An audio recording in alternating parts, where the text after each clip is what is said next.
పరిశుద్ధుడుగా మన బైబిల్లో నుండి ఫిలిప్పీలకు రాసినటువంటి పత్రిక 3వ అధ్యాయము 17వ వచనం నుంచి 21వ వచనం వరకు. సహోదరులారా, మీరు నన్ను పోలి నడుచుకుని మేము మీకు మాదిరై ఉన్న ప్రకారము నడుచుకుని వారిని గుర్తుపెట్టి చూడుడి. అనేకులు క్రీస్తు శిలువకు శత్రువులుగా నడుచుకొనిచున్నారు. వీరిని గూర్చి మీతో నేను అనేక పర్యాయములు చెప్పి ఇప్పుడును ఏడ్చుచూ చెప్పుచున్నాను. నాశనమే వారి అంతము, వారి కడిపే వారి దేవుడు. వారు తాము సిగ్గుపడవలసిన సంగతుల యందు అతిశయపడుచున్నారు. భూ సంబంధమైన వాటి అందే మనసు నుంచుచున్నారు. మన పౌరస్థితి పరలోకమందున్నది. అక్కడ నుండి ప్రభువైన యేసుక్రీస్తు అను రక్షకుని నిమిత్తము కనిపెట్టుకుని ఉన్నాము. సమస్తమును తనకు లోపరుచుకున్న జాలిన శక్తిని బట్టి ఆయన మన దీన శరీరమును తన మహిమగల శరీరమునకు సమరూపం గల దానిగా మార్చును. ప్రార్థన చేసుకున్నాం. మహాపరిశుద్ధుడా నీకు స్తోత్రాలు. ఒకసారి నీ పక్షంగా నిలబడుతుండగా మీకు అవసరం ఉంటే నాయన నీ బిడ్డలకు అవసరమైన మాటలు అందించి సహాయం చేయాలి. ఈ పరలోక వాక్య ప్రవాహాన్ని అవసరం మీదకి రాజేయాలి. మనుషుడిగా నేను మాట్లాడితే ప్రయోజనం లేదు, కానీ మీరే నీ దాసుని జ్ఞానాన్ని మరుగుపరిచి మాట్లాడి మహిమను ఏసునామమున నడుచున్నాము. ఆమేన్. మంచిది. ప్రభునందు దేవుని బిడ్డలారా, మరి ఈ ఫిలిప్పీలకు రాసిన పత్రిక, ఫిలిప్పీలకి అపోస్తలుడైన పౌలు గారు ఈ పత్రిక రాస్తూ ఉన్నట్లుగా మనం చూస్తూ ఉన్నాం. మరి అపోస్తలుడైన పౌలు గారు ఈ పత్రిక ఎప్పుడు రాసేటంటే క్రీస్తు శకం 60వ శతాబ్దంలో రాసేటన్నట్టుగా పండితుల అభిప్రాయం. ఈ ఫిలిప్పీ పట్టణానికి పౌలు గారు ఎప్పుడు వెళ్ళాడు అని అంటే, పౌలు గారు 2వ సువార్త ప్రయాణంలో వెళ్ళాడు. అది మనం బాగా చూడాలంటే అపోస్తలుల కార్యం 16వ అధ్యాయము 12వ వచనం నుంచి ఉన్న వాక్య భాగాన్ని మనం గమనించి చూస్తే, అపోస్తలుల కార్యము మాసిదోనియా దేశములు ఆ ప్రాంతమునకు అది ముఖ్య పట్టణమును రోమియుల ప్రవాస స్థానమునై ఉన్నది. మేము కొన్ని దినములు ఆ పట్టణములో ఉంటిమి. విశ్రాంతి దినమున గవినిని దాటి నది తీరమున ప్రార్థన జరుగుననుకొని అక్కడికి వచ్చి కూర్చుండి. దేవుని బిడ్డలారా గమనించండి, ఈ మాసిదోనియా అనే ప్రాంతంలో ఫిలిప్పు అనేటువంటి పట్టణం ఉంది. మీరు అది గమనించాలనుకుంటే వాక్యం వినేటప్పుడు భౌతికమైన విషయాలు కూడా మనకు గ్రహిస్తే తొందరగా అర్థమవుతాయి. మాకంత జ్ఞానం ఏంటంటే దానికి మనం ఏం చేయలేం, కానీ తెలుసుకోవాలని ఆసక్తి ఉంటే ఒకసారి మ్యాప్ పాయింట్కి వెళ్ళండి. వెనక మన బైబిల్లో చివరి మ్యాప్ ఉంది, ఒకసారి చూడండి. అందులో మధ్యలో మాసిదోనియా అని యా కింద చుక్కబెట్టి ఫిలిప్పు అని ఉంది. ఉందా? కనపడిందండి మీకు? అంటే అక్కడికి వెళ్ళాడు అన్నమాట పౌలు గారు. యెరూషలేము ఎక్కడుందో ఒకసారి చూడండి. ఎక్కడుంది యెరూషలేము? లాస్ట్. అక్కడి నుంచి అక్కడికి వెళ్ళాడు. ఎంత దూరం వెళ్ళాడు ఒకసారి చూడండి. పౌలు గారు సువార్త ప్రయాణంలో అంత్యోకయ నుండి మరి ఫిలిప్పీ పట్టణానికి వెళ్ళాడు. దానికంటే ముందు ఇప్పుడు మనం చదువుకున్న అపోస్తలుల కార్యంలో 8వ వచనం అనుకుంటాను, చూడండి. ఆ 8వ వచనంలో 7వ వచనంలో యేసు యొక్క ఆత్మ వారిని వెళ్ళనీయలేదు. ఆసియాలోకి సువార్త చెప్పడానికి అపోస్తలుడైన పౌలు గారు వెళతా ఉంటే పౌలునంట వెళ్ళనీయలేదంట. ఏంటది? పరిశుద్ధాత్మ, అది యేసు యొక్క ఆత్మ. అప్పుడంట ఆయనకు ఒక దర్శనం కలిగింది. ఆ దర్శనంలో ఏం జరిగిందంటే, మాసిదోనియా నుంచి ఒకడు వచ్చి మా దగ్గరికి వచ్చి మాకు వాక్యం చెప్పొచ్చు కదా అని బ్రతిమలాడుకున్నాడంట. 10వ వచనంలో మనం చూస్తాం. ప్రియమైన పిల్లలు, 8, 9, 10 వచ్చిన అప్పుడు ఇది దేవుని చిత్తమని గ్రహించి పౌలు మాసిదోనియా ముఖ్య పట్టణమైన ఫిలిప్పీకి వెళ్ళాడు. అక్కడికి వెళ్ళి సువార్త ప్రకటించాడు. నదీ తీరాన లూదియా మార్చబడింది. ఇంకొంచెం ముందుకు వెళితే ఆ పూతోను అనే దెయ్యాన్ని వెళ్ళగొట్టాడు. ఆ తర్వాత చెరసాలలో వేయబడ్డారు. ఆ తర్వాత చెరసాల నాయకుడు కూడా రక్షించబడ్డాడు. హల్లెలూయా. ఈ ఫిలిప్పీ పట్టణంలో ఇంత గొప్ప కార్యాలు జరిగిన తర్వాత అక్కడ సంఘ పరిచర్య జరుగుతూ ఉంది. ఈ పరిచర్య జరుగుతూ ఉన్నప్పుడు వారి నిమిత్తమై అపోస్తలుడైన పౌలు గారు ఉత్తరం రాస్తూ వచ్చాడు. ఈ ఫిలిప్పీ పత్రికని ఒకసారి మరి మనం ఫిలిప్పీ పత్రికలోకి వచ్చేస్తే, మరి ఈ పత్రికలో ప్రియ దేవుని బిడ్డలారా చాలా విశేషమైన సంగతులను మనం చూడగలుగుతాం. కొన్ని విషయాలు నేను ఇంతకు ముందే మీతో బోధించాను.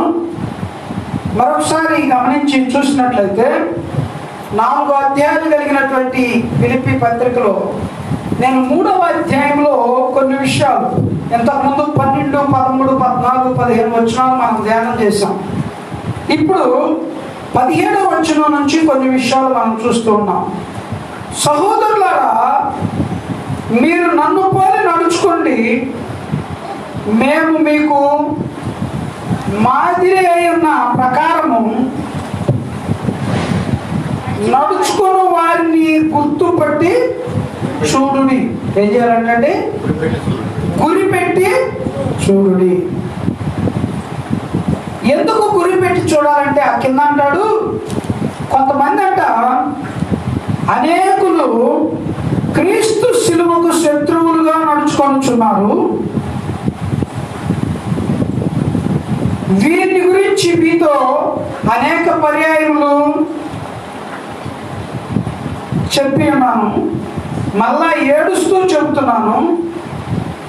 ఏమని చెబుతున్నాడు అంటే, దేవుని బిడ్డలారా, నాశనమే వారి అంతము, వారి కడుపే వారికి దేవుడు. వారు తాము సిగ్గుపడవలసిన సంగతుల్లో అతిశయిస్తున్నారంట. భూ సంబంధమైన వాటి మీదే వారు మనస్సు ఉంచుతూ ఉన్నారు. ఇదేం బిడ్డలారా, మీకు ఏమైనా అర్థమైంది? ఈ పారాగ్రాఫ్ చదివితే పౌలు గారు ఏం చెప్తున్నాడంటే, మీరు నన్ను పోలి నడుచుకోండి. మీరు ఎవరినో పోలి నడుచుకుంటున్నారో వారి మీద గురి పెట్టండి. వారు ఎలా ఉండారు? కొంతమంది అయితే సిలువ శక్తిని విడిచిపెట్టేసి వారి కడుపే వారికి దేవుడుగా, ధనమే ఆర్జనగా పనిచేస్తూ ఉన్నారు. వారు ఎప్పుడు భూ సంబంధమైన వాటి మీదే వారి దృష్టి ఉంటుంది. అయితే మన పౌరస్థితి ఇక్కడ లేదు, మన పౌరస్థితి పరలోకంలో ఉన్నది. హల్లెలూయా. ఈ విషయాలు నేను బోధించాలని ఆశపడుతున్నాను. వీలుంటే నేను 3 పాయింట్లు చెప్పి ముగిస్తాను. మొదటిది, పౌలు గారు ఏమంటున్నాడంటే, నన్ను పోలి నడుచుకోండి. ఎవరిని పోలి నడుచుకోవాలంట? సంఘాన్ని స్థాపించి ఆయన అక్కడ కొంతమందిని పెట్టి వెళ్ళిన తర్వాత ఆ సంఘంలో ఉన్నటువంటి పరిస్థితులను బట్టి ఆ సంఘానికి ఉత్తరం రాస్తూ ఆయన చెబుతూ ఉన్న మాట ఏంటంటే, మీరు నన్ను పోలి నడుచుకోండి. పౌలును పోలి నడుచుకోవాలని చెబుతున్నాడు. అంటే సంఘ కాపరిని, లేకపోతే సేవకుడిని, లేకపోతే దేవుని చేత ఏర్పరచబడినటువంటి ఆ దైవజనుడిని పోలి నడుచుకోమని పౌలు గారు స్పష్టంగా తెలియజేస్తా ఉన్నారు. పోలి నడుచుకోవడం అంటే ఎట్లా? ఆయన ఎలా చేస్తున్నాడో అలా చేయడం. కానీ కొన్ని విషయాల్లోనైతే అలా చేయటం మంచిది కాదు. అంటే ఇమిటేట్ చేయటం అంటారు కదా. అంటే వాళ్ళు ఏం చెబితే అది చేసినట్టు, వాళ్ళు ఎలా నడిస్తే అలా నడిచినట్టు కాదు. మనకంటూ ఒక పద్ధతి ఉండాలి. కాకపోతే క్రియలలో, దేవుని విషయంలో క్రీస్తును పోలి నేను నడుచుకున్నానని పౌలు గారు కొరింథీయులకు రాసిన మొదటి పత్రిక 11వ అధ్యాయము 1వ వచనం చదువుదాం. కొరింథీయులకు రాసిన మొదటి పత్రిక 11వ అధ్యాయము మొదటి వచనం. నేను క్రీస్తుని పోలి నడుచుకున్న ప్రకారము మీరును నన్ను పోలి నడుచుకొనుడి. ప్రియ దేవుని బిడ్డలారా, ఫిలిప్పీ సంఘంతో చెబుతున్నాడు నన్ను పోలి నడుచుకోండి అని. కొరింథీ సంఘంతో చెబుతున్నాడు మరొకసారి, నేను క్రీస్తును పోలి నడుచుకున్నాను, మీరు నన్ను పోలి నడుచుకోండి. నన్ను పోలి నడుచుకోమని అందరూ చెబుతారు, కానీ వాళ్ళు ఎవరిని పోలి నడుచుకుంటున్నారో తెలవకపోతే మనం వాళ్ళని పోలి నడుచుకోవటం వల్ల ప్రయోజనం ఏమీ ఉండదు. ఇప్పుడు ఈయన ఎవరిని పోలి నడుచుకున్నా అంటే ప్రభు అయిన యేసుక్రీస్తును పోలి నడుచుకుంటున్నాడు. ఒకప్పుడైతే ఆయన ఎలా ఉన్నాడంటే, నేను పూర్వం హింసకుడను, దోషకుడను, హానికరుడను, అయితే ఆయన కనికరం చొప్పున ఈ పరిచర్య నాకు అప్పగించబడింది. కాబట్టి ప్రియ దేవుని బిడ్డలారా, ఇప్పుడు నేను ఎలా ఉన్నానంటే క్రీస్తుకు ఖైదీ అయి ఉన్నాను. నా యందు ప్రియ దేవుని బిడ్డలారా క్రీస్తే నివసిస్తున్నాడు. ఈ ఫిలిప్పీ పత్రికలోనే మీరు ఒక్కసారి వెనకొచ్చి మనం చూసినట్లయితే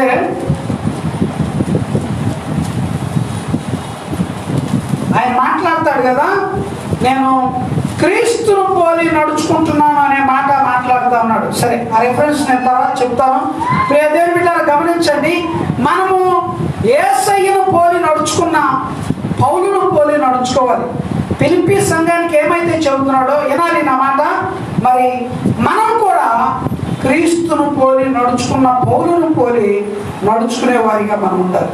ఒకసారి కాదండి పౌలు ఈ మాటలు చెబుతా ఉన్నది. కొరింథీయులకు రాసిన మొదటి పత్రిక 4వ అధ్యాయం 15-16 వచనాలు చూస్తే, కొరింథీయులకు రాసిన మొదటి పత్రిక 4వ అధ్యాయం 15-16 వచనాలు. క్రీస్తునందు మీకు ఉపదేశకులు 10,000 మంది ఉన్నను తండ్రులు అనేకులు లేరు. క్రీస్తు యేసునందు సువార్త ద్వారా నేను మిమ్మల్ని కంటిని గనుక మీరు నన్ను పోలి నడుచుకున్న వారే ఉండవలనని మిమ్మల్ని బతిమాలుచున్నాను. ప్రియ దేవుని బిడ్డలారా, కొరింథీ సంఘాన్ని కూడా పౌలు గారు బ్రతిమలాడుకుంటున్నాడు. ఎట్లా? నన్ను పోలి నడుచుకోండి. ఈ రోజున మనం వెంబడిస్తున్న దైవ సేవకుడిని పోలి మనం నడుచుకోవాల్సిన అవసరం ఎంతైనా ఉంది. ప్రార్థన చేసే విషయంలో, భక్తి చేసే విషయంలో, ప్రియ దేవుని బిడ్డలారా పాటలు పాడే విషయంలో, నిజంగా దేవుని మహింపరిచే విషయంలో పోలిక అనేది మనకి చాలా అవసరం. ఎవరైనా ఎక్కువ శాతం ఎవరో ఒకరిని పోలే నడుచుకుంటారు. కొంతమంది చదువుకునే వాళ్ళు ఎవరు బాగా చదివేవాడిని చూసి ఆ విధంగా చదవాలని ఆశపడుతూ ఉంటారు. లేకపోతే చాలామంది సినిమా ప్రభావం మన మీద ఎక్కువగా ఉంటుంది కాబట్టి హీరోలను చూసి నడుచుకుంటూ ఉంటారు. కొంతమంది డైలాగ్ డెలివరీ అయితే, కొంతమంది డ్రెస్సింగ్లో, కొంతమంది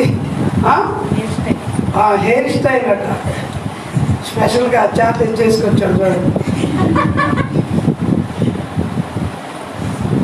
హీరోల్ని పోలి నడుచుకుంటా ఉంటారు. కానీ ఇది లోక సంబంధమైంది. అందుకని అక్కడ కింద అంటాడు, భూ సంబంధమైన వారి మీద మనసు పెట్టద్దు. భూ సంబంధమైన వాటి మీద కొంతమంది మనసు పెడుతున్నారు. కొంతమంది ఎలా ఉన్నారంటే క్రీస్తు శిలువ శక్తికి దూరంగా ఉంటారు. కాబట్టి అలా ఉండకూడదు. నన్ను పోలి మీరు నడుచుకోండి. నేను ఎక్కడున్నానో తెలుసా?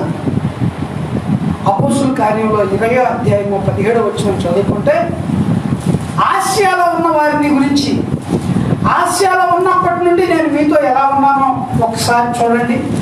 ఆయన మాట్లాడతాడు. అపోస్తుల కార్యం 20వ అధ్యాయం 17వ వచనం, 18వ వచనం.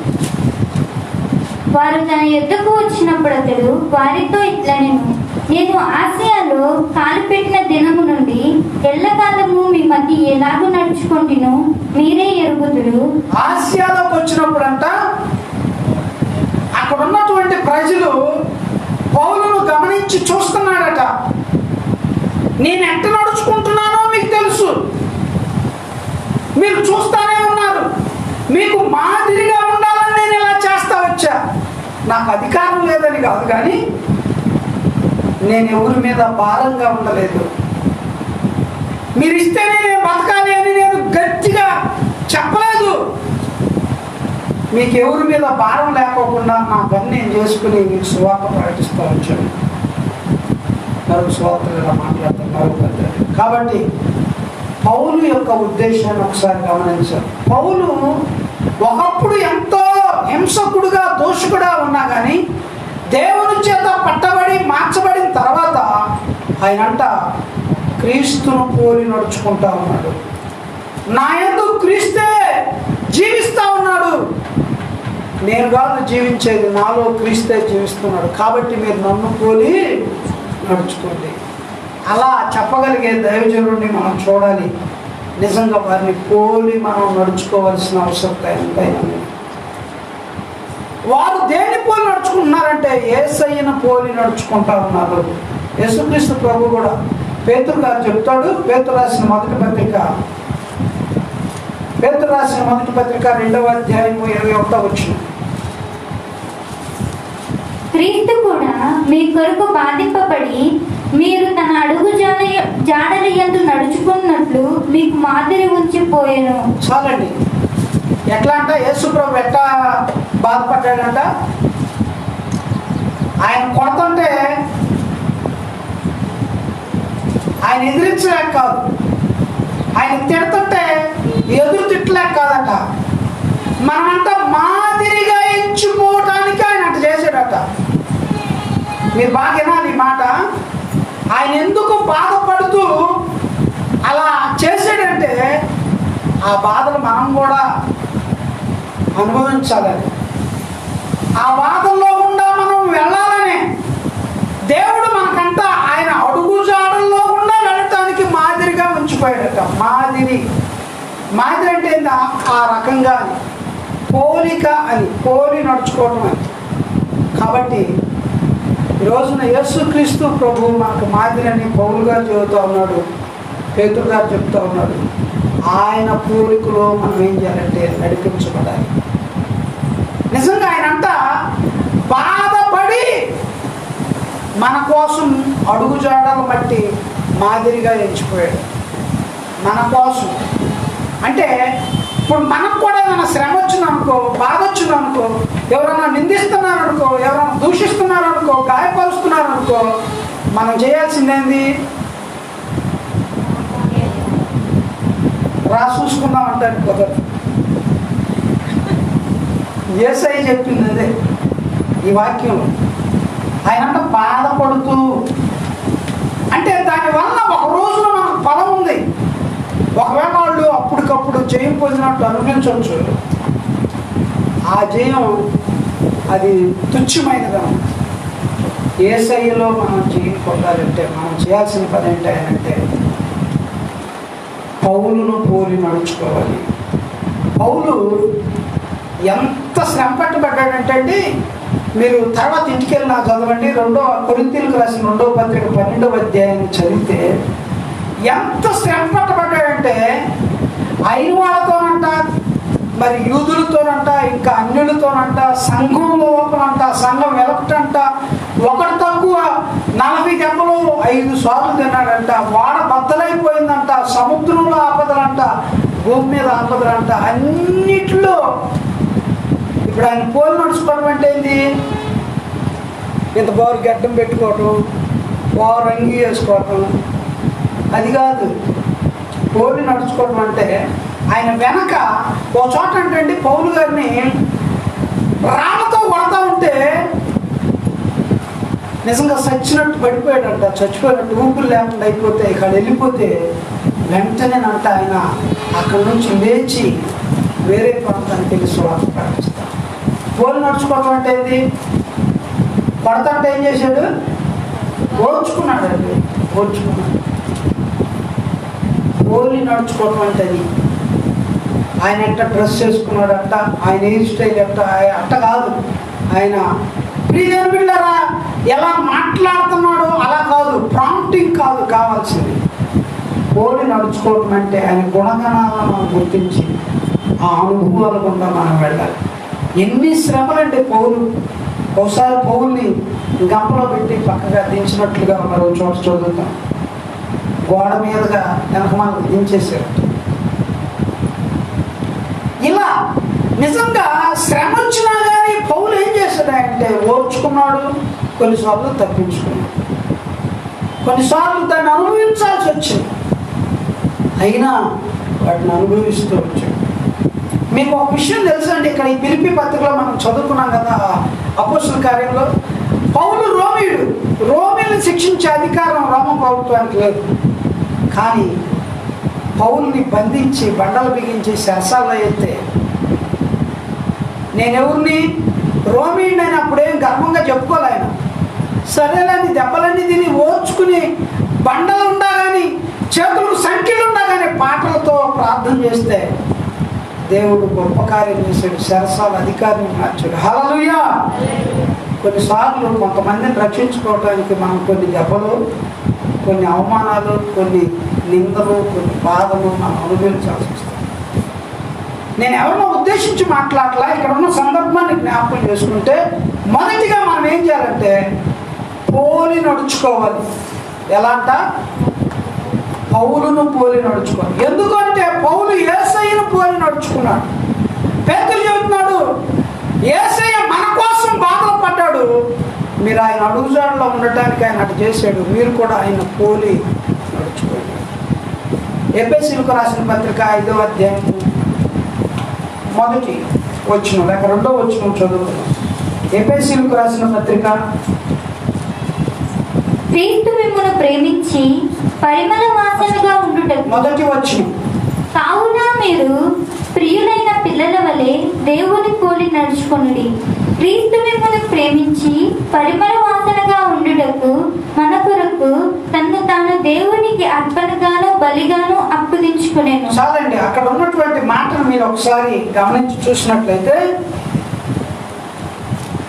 ప్రియమైన పిల్లల వలె దేవుణ్ణి పోలి నడుచుకునుడి. మీరు ప్రియమైన పిల్లల వలె ఎలా ఉంటారంటే, ప్రియమైన పిల్లలంటే ఎట్లుంటారంటే దేవుణ్ణి పోలి నడుచుకుంటారు. పౌలు గారే ఈ మాట కూడా చెబుతుంది, దేవుణ్ణి పోలి నడుచుకోవాలి, యేసయ్యను పోలి నడుచుకోవాలి. మన జీవితాల్లో యేసయ్య బోధల్ని మనలో ప్రభావితం చేయబడాలి.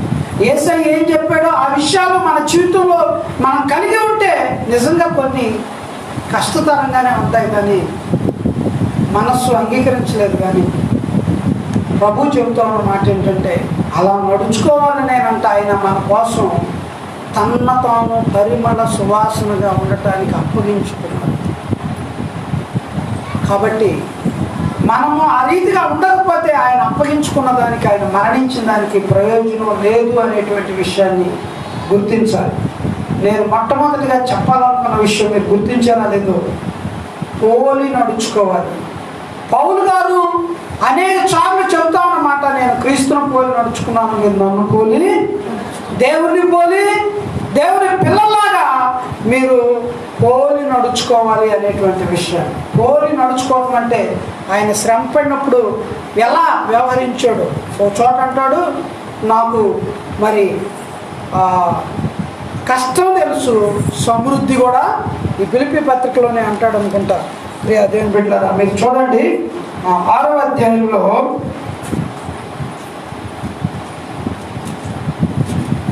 ఒకసారి 8వ వచనం అనుకుంటా చూడండి. ఫిలిప్పీ పత్రికలో 6వ అధ్యాయం లేదు, 5వ అధ్యాయంలో 9వ వచనం. 5వ అధ్యాయంలో 9వ వచనం, 4వ అధ్యాయంలో 9వ వచనం, 4వ అధ్యాయం 9వ వచనం. మరియు మీరు నా వల్ల ఏవి నేర్చుకుని అంగీకరించితిరో, నా యందున్నట్టుగా ఏవి వింటిరో, ఏవి చూచితిరో అట్టి వాటిని చేయుడి, అప్పుడు సమాధానకర్తయగు దేవుడు మీకు తోడైయుండును. చాలండి, అంటారు పౌలు గారు, నా వలన నీకు నేర్చుకుని అంగీకరించితివో వాటినంతా మనం చేస్తే ప్రభువు మనకి తోడుగా ఉంటాడు. హల్లెలూయా. మనం ఏదో ఇని వెళ్ళిపోతే ప్రయోజనం లేదంట, కానీ వాటిని చేస్తే దేవుడు మనకి తోడుగా ఉంటాడు. పౌలు గారు స్పష్టంగా చెప్తా ఉన్నాడు, నేను చెప్పింది కాక ఇంకొకళ్ళు ఎవరు వచ్చి చెప్పినా కానీ మీరు వినొద్దు అని చెబుతాడు. గలతీయులకు రాసిన పత్రిక 1వ అధ్యాయం. కాబట్టి మనము పౌలు చెప్పిన బోధన వింటున్నాం, చదువుతూ ఉన్నాం. మనం ఏం చేయాలంటే ఆయన ద్వారా ఏమైతే నేర్చుకున్నామో దాన్ని తప్పకుండా మనం చేయగలిగితే ప్రభు మనకి తోడుగా ఉంటాడు. అంతేకాకుండా ప్రతి వారు కూడా ఎలా ఉండాలంటే, ఇప్పుడు క్రీస్తు పోలి పౌలు గారు నడుచుకుంటున్నాడు. ఇప్పుడు పౌలు గారు ఏం చెబుతున్నాడంటే, నన్ను పోలి మీరు నడుచుకోండి. ఇప్పుడు మనల్ని పోలి మన వెనుకున్న వాళ్ళు నడుచుకోగలిగేటట్లుగా మనం ఉండాలి, మాదిరిగా మనం ఉండాలి, మందకు మాదిరిగా మనం ఉండాలి. మీరు అది నేనైనా మీరైనా ఎవరైనా సరే మాదిరికరమైన జీవితం మనకి జీవించాలి. నిజంగా జాగ్రత్తగా చూసుకోవాలి. అంటే ఏంటి? ఎవరు చూడకుండా ఉండేటట్టు చేద్దామనా? జాగ్రత్తగా చూసుకోవడం అంటే ఎప్పుడు చేయకుండా ఉండాలి. ఏది దేవునికి అభ్యంతరంగా, అవమానకరంగా, దేవునికి విరోధంగా ఉన్న ప్రవర్తన ఏది మన జీవితంలో ఉండకూడదు. అందుకనే పౌలు అంటాడు స్పష్టంగా, నన్ను చూడండి, మీరు నన్ను పోలి నడుచుకోండి. ఇందాక మనం చదువుకున్నాం కొరింథీ పత్రికలో, దేవుని బిడ్డలారా, ఆయన అంటున్నాడు, ఎంతోమంది ఉపదేశకులు మీరు ఉన్నా కానీ మీకు తండ్రి ఒక్కడే, నేను మిమ్మల్ని సువార్త ద్వారా కన్నాను. ఎట్టకన్నాడంట? సువార్త చెప్పంగానే నమ్మి ఎవరైతే అంగీకరించబడతారో అప్పుడు వారు సువార్త వలన కనబడిన వారట. ఇప్పుడు ఆయన మాట విని నేర్చుకోవాలి. పిల్లలు తల్లిదండ్రులు చెప్పిన మాట వినిపోతే ఎట్లా ఉంటుంది?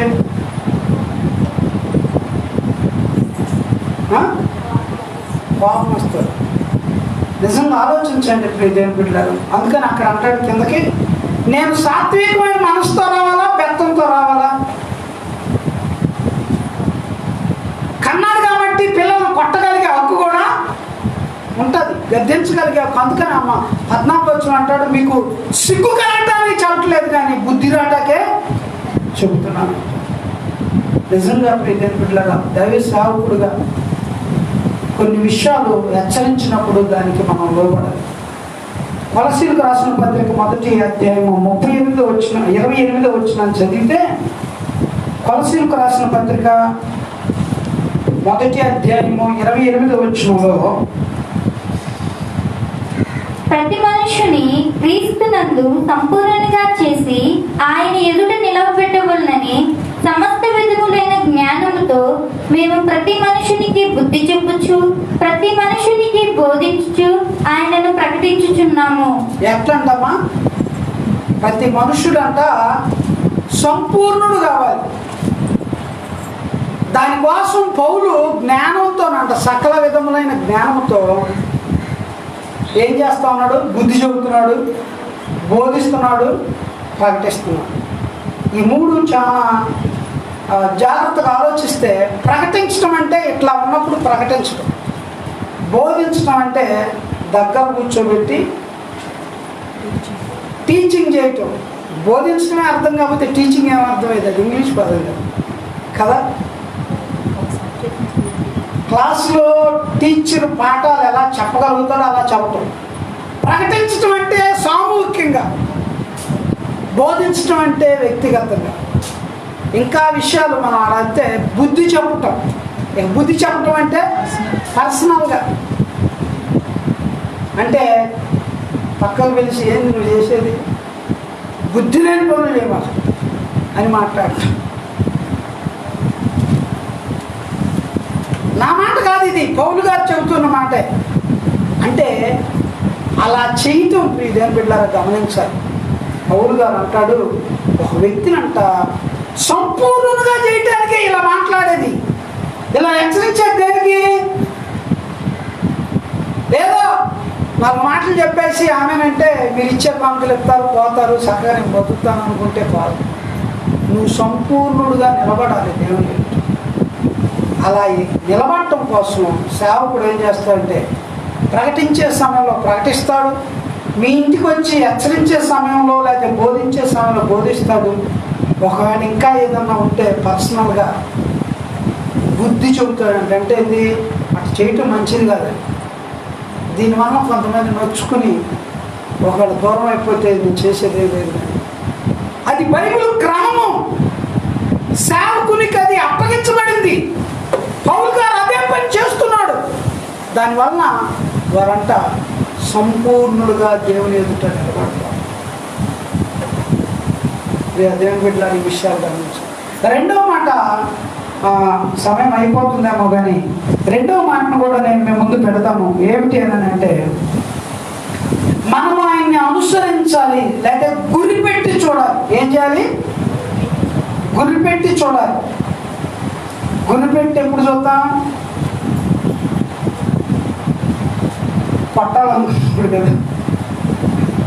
చిన్నప్పుడు కింద అదే గోళీలు ఆట ఆడుతుంటే గురిపెట్టి చూడండి, గోళీ మీద కదా. ఉన్నప్పుడు కూడా గోళీలు ఆటలు ఉంచుకునేవాడు కాదు, సరిగా ఆడతాం రాదు. మీదేం ఇట్లా గమనించాలి. ఆ గురి వేరు, కానీ ఈ గురి ఏంటంటే అసలు ఎలా ఉన్నాడు ఒకసారి పరీక్షించడం అన్నమాట. సేవకుని గురిపెట్టి చూడాలి. మీరు నన్ను పోలి నడుచుకోండి, ఒక నన్ను కూడా మీరు గురిపెట్టి చూడండి. ఎట్లా అంటే నిజంగా ఎలా ఉంది ఆయన ప్రవర్తన? హెబ్రీయులకు ఉత్తరం రాస్తూ 13వ అధ్యాయంలో 7వ వచనం ఒకసారి చదువుదాం. హెబ్రీ పత్రిక 13వ అధ్యాయము 7వ వచనం. మీకు దేవుని వాక్యం బోధించి మీ పైన నాయకులుగా ఉన్న వారిని జ్ఞాపకం చేసుకొని వారి ప్రవర్తన ఫలమునకు శ్రద్ధగా తలుచుకొనొచ్చు వారి విశ్వాసమును అనుసరించుడి. ప్రియమైన దేవుని బిడ్డలారా, ఇక్కడ ఉన్నటువంటి మాటలు మనం గమనిస్తే మరొకసారి పౌలు గారు మాట్లాడుతూ ఉన్నాడు. దేవుని వాక్యాన్ని బోధించి మీ పైన నాయకులుగా ఉన్న వారిని జ్ఞాపకము చేసుకొని వారి ప్రవర్తన ఫలమును శ్రద్ధగా తలంచాలంట. జాగ్రత్తగా గమనిస్తే ప్రియ దేవుని బిడ్డలారా, అప్పుడు మనకి అర్థమైపోద్ది ఆయన విశ్వాసం కలవడా లేదా, ఏ విధంగా పనిచేస్తూ ఉన్నాడు. చూడండి, మీరు కూడా నన్ను కూడా చూడండి. ప్రియ దేవుని బిడ్డలారా, గమనించండి, ఆలోచించండి. కాబట్టి అలా చేయటం వలన జరిగేది ఏంటంటే, ఎవరు నిత్యమైన లేకపోతే మంచి సేవకుడు, ఎవరు అబద్ధ బోధకుడు అనేది అర్థమైపోతూ ఉంటుంది. దయచేసి గమనించాల్సిన వారిగా మనం ఉంటాం.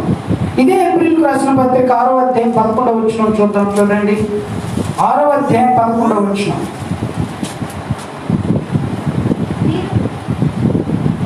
చదువు. మీరు మందులు కాక విశ్వాసము చేతను ఓర్పు చేతను వాగ్దానములను స్వతంత్రించుకుని వారిని పోలి నడుచుకున్నట్లుగా మీరు ప్రతి వాడును మీ నిరీక్షణ పరిపూర్ణమగు నిమిత్తము మీరు ఇది వరకు కనపరిచిన ఆసక్తిని తుదమట్టుకు కనపరచవలని అపేక్షించుచున్నాను. చాలండి ప్రియ దేవుని బిడ్డలారా, ఇక్కడ ఒక మాట మనకు కనబడుతూ ఉంది. మీరు ఏం కాక మాంద్యులు కదా. మాంద్యులు అంటే ఆలోచించలేని వాడుగా ఉండకుండా, లేకపోతే ఏదో గుడ్డిగా కాకుండా మీరేం చేయాలంటే విశ్వాసం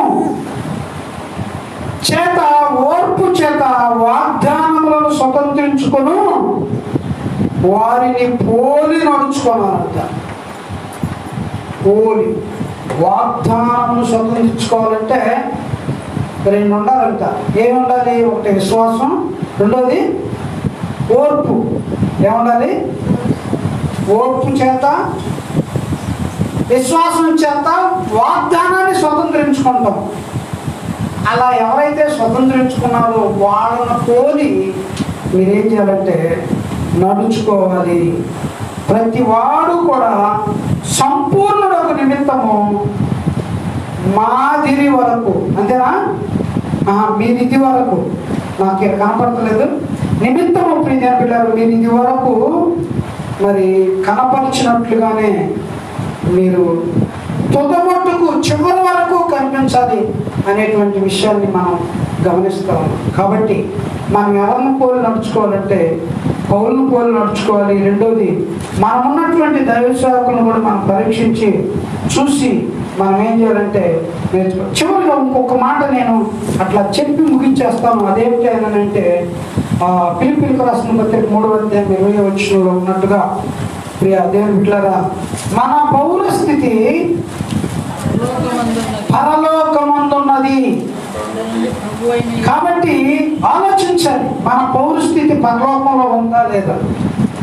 ఇది ఎవరు కాబట్టి చెప్పేది పౌలు గారు? మా సంఘానికి. సంఘం అంటే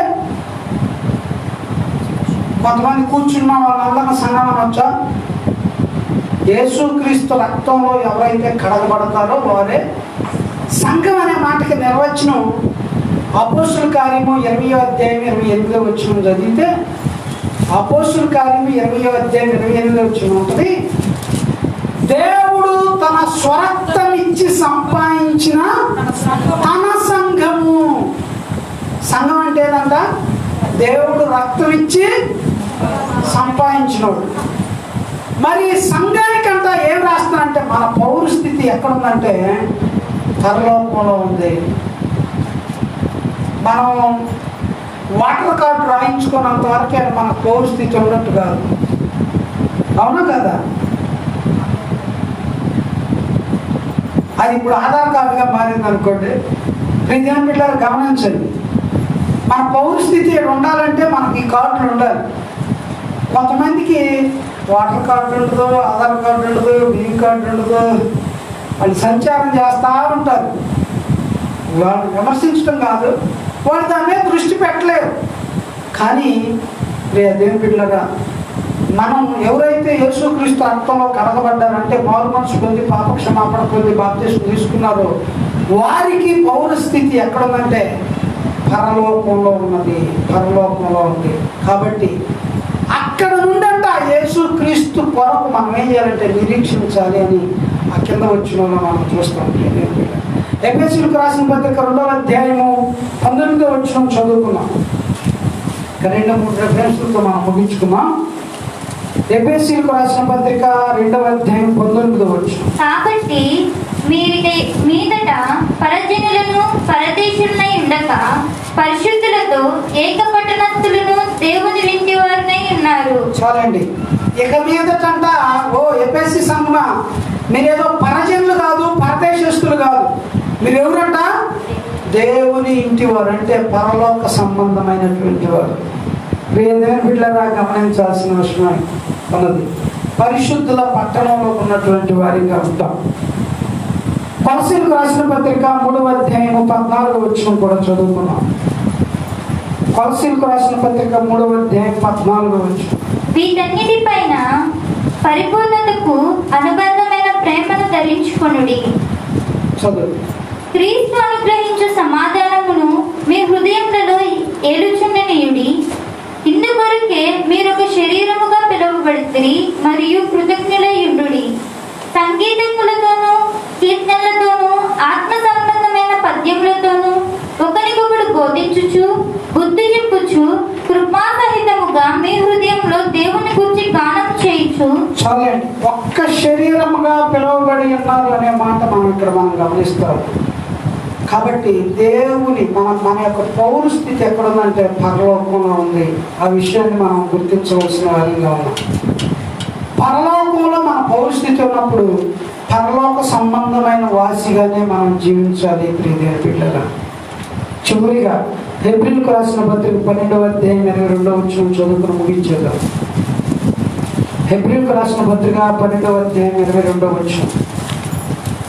ఇప్పుడైతే సియోనును కొండకును జీవము గల దేవుని పట్టణమునకును అనగా పరలోకపు యెరూషలేమునకును వేవేల కొలది దేవదూతల యుద్ధకును పరలోకమందు రాయబడి ఉన్న జ్యేష్ఠుల సంఘమునకును వారి మహోత్సవమునకును అందరి న్యాయాధిపతి అయిన దేవుని యుద్ధకును సంపూర్ణ సిద్ధిని పొందిన నీతిమంతుల ఆత్మల యుద్ధకును క్రొత్త నిబంధనకును మధ్యవర్తి అయిన యేసునొద్దకును హేబెలు కంటే మరి శ్రేష్టముగా పలుకు ప్రోక్షణార్థమునకు మీరు వచ్చి ఉన్నారు. ఎక్కడికంటే యేసయ్య దగ్గరికి, హేబెలు దగ్గరికి, నీతిమంతుల దగ్గరికి, జ్యేష్ఠుల దగ్గరికి. ఇదంతా ఉండేది అక్కడ పరలోకం. కాబట్టి అక్కడికి మనం వెళ్ళగలిగే వారిగా మనం ఉంటాం. కాబట్టి మన పౌరస్థితి పరలోకంలో ఉందని అడగాలి. ఒకటి, పౌలును పోలి నడుచుకోవాలి. రెండోది, మన ముందున్న సేవకులను మనం గ్రహించి వారి ఆత్మ ఫలాన్ని గమనించి వారి విశ్వాసంలో పాల్గొనాలి. మూడవదిగా మన పరిస్థితి పరలోకంలో ఉందని గుర్తెరగాలి. ఈ 3 విషయాలను మనం గ్రహించాలని తెలియజేస్తే మాటలు ముగిస్తాము. దేవుడి మాటలు గ్రహించాలి. ప్రార్థన చేసుకుని, మహాపరిశుద్ధుడా మా పర్లోక తండ్రి, నీకు వందనాలు. ఇంతవరకు చెప్పబడిన మాటలు బట్టి నీకు వందనాలు. నిజంగా మేము పౌరులు పోలి నడుచుకున్నట్లుగా కృప దయచేయండి నాయన తండ్రి. నిజంగా పౌలు గారు మరి మిమ్మల్ని పోలి నడుచుకున్నట్లుగా వారు తెలియజేస్తూ ఉన్నారు నాయన. అనేకమైన నాయన హింసలు, నిందలు, నాయన శ్రమలు అనుభవిస్తూ వచ్చాడయ్యా. మేము కూడా శ్రమలను బట్టి, నిందలను బట్టి నాయన భయపడక, బాధపడక నాయన తండ్రి, కృంగిపోక నాయన తండ్రి ప్రభువా అయ్యా నాయన తండ్రి, ఈ శ్రమలు ఎన్నదగినవి కాదని ఎరిగి నాయన తండ్రి ప్రభువా కథలని వారు స్థిరులనై ఉండటానికి ప్రభు దయచేయమని ప్రార్థన చేస్తున్నాం నాయన. అలాగే ప్రవర్తన ఫలాన్ని మేము గమనించేవారిగా, గురిపెట్టి చూసేవారిగా నాయన, శ్రద్ధతో నాయన తలంచుకునే వారిగా మేము ఉండటానికి ప్రభు దయచేయండి. మందకు మాదిరిగా ఉన్నట్లు కృప దయచేయమని ప్రార్థన చేస్తున్నాం. అంతేకాకుండా నాయన తండ్రి, మా యొక్క పౌరస్థితి పరలోకంలో ఉన్నదని మేము గుర్తిరగటానికి కృప దయచేసి మహిమ పొందమని, కాబట్టి మేము నాయన పరలోక సంబంధమైన క్రియలు మేము ఇలా జరిగించడానికి కృప దయచేసి మహిమ పొందమని యేసు పరిశుద్ధ నామమున అడుగుచున్నాము తండ్రి. ఆమేన్.